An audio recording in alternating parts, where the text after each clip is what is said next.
A love that should have been full of promise, hopes, and dreams turned into a nightmare that ended in the loss of a young life. Anitra Gunn, just 22 years old, had her entire future ahead of her when she became the victim of an abusive relationship that ended tragically.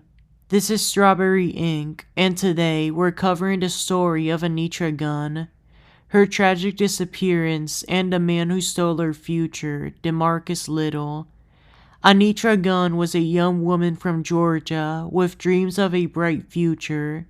She was studying at the Fort Valley State University, working toward a career in social work. She had big plans to make a difference in the world, but her life was cut short before she could fulfill her potential.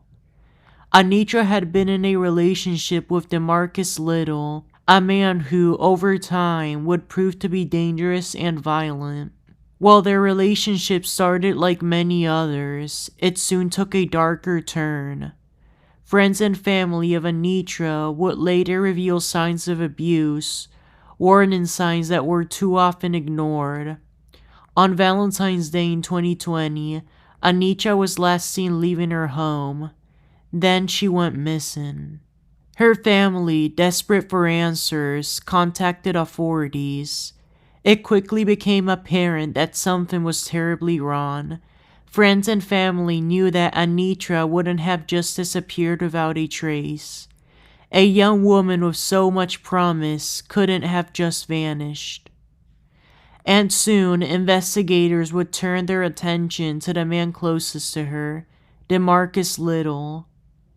As investigators dug deeper into Anitra's life, they found troubling signs of tremendous abuse and a toxic relationship. Neighbors, friends, and family members spoke of Demarcus Little's violent tendencies. They recalled moments where Anitra seemed fearful and where Demarcus had shown signs of jealousy and aggression. But no one could have imagined how far this would go.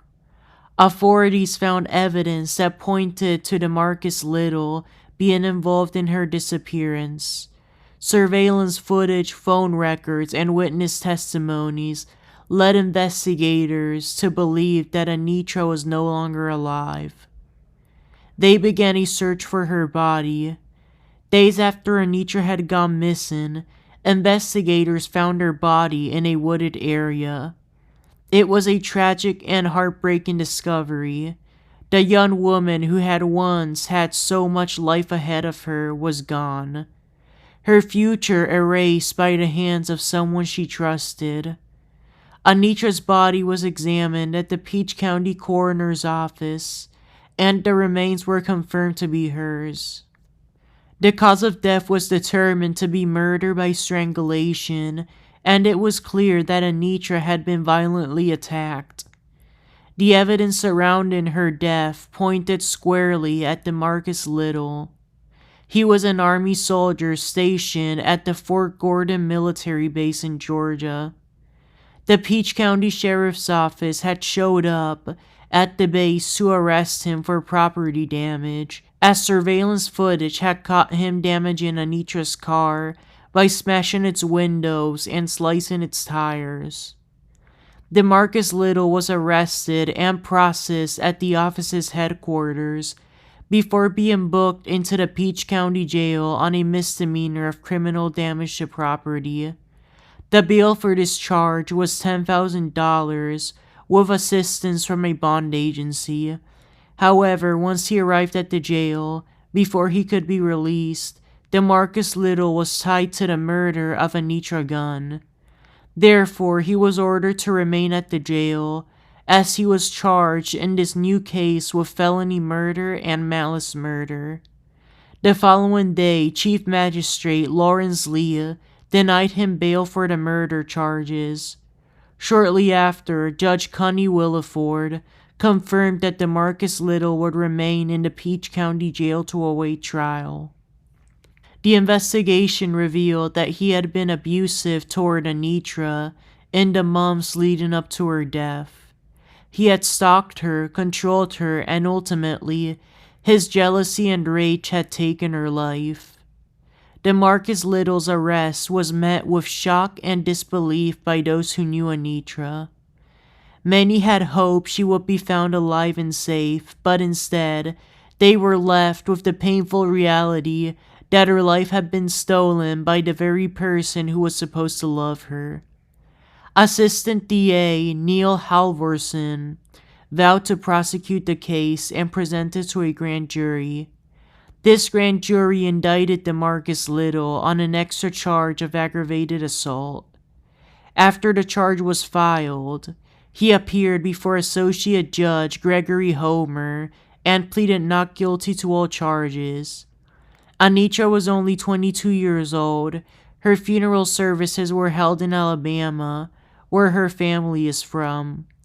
A private visitation on the 28th of February at the Sawyer Funeral Home in Lafayette, and public mass on the 29th at the Greater Peace Baptist Church in Opelika. She was afterwards buried at the New Canaan Baptist Cemetery in Camp Hill after her mass. As the case went to trial, more details about their toxic relationship came to light. Prosecutors argued that Little had planned and executed the murder, driven by his possessiveness and violent tendencies.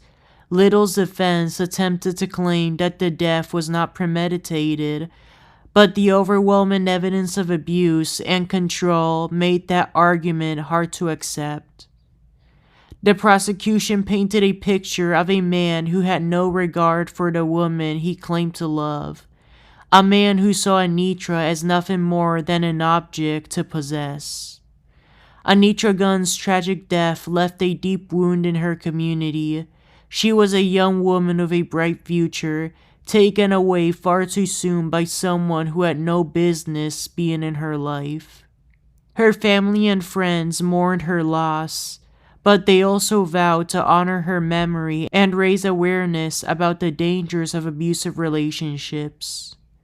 Her death serves as a stark reminder of how quickly a relationship can turn deadly when one partner is willing to exert control, manipulation, and violence over the other. In March 2022, Demarcus Little was put on trial for the murder of Anitra Gunn. His unrelated misdemeanor for property damage regarding the vandalism of her car was dropped by the prosecution to focus more on the murder charges. The trial ended in the 12-person jury finding him not guilty on malice murder, but guilty on felony murder and aggravated assault. After the verdict was read, Judge Williford sentenced him to life in prison without the possibility of parole. With the murder conviction, his other charge of aggravated assault was automatically vacated. Demarcus Little was then processed at the Inmate Diagnostic Center in Jackson, Georgia. Currently, he is serving his sentence at the Telfair State Prison. Demarcus Little took the life of a young woman with so much to offer to the world. Anitra Gunn was a victim of a toxic and violent relationship. She paid the ultimate price. Her family, her friends, and her community will never forget the life that was stolen from them. This is Strawberry Inc., and thank you for listening to the story of Anitra Gunn and the tragic events that led to her death. May her story serve as a call to action for those who might be trapped in an abusive relationship to seek help before it's too late. Thank you so much and have a good day.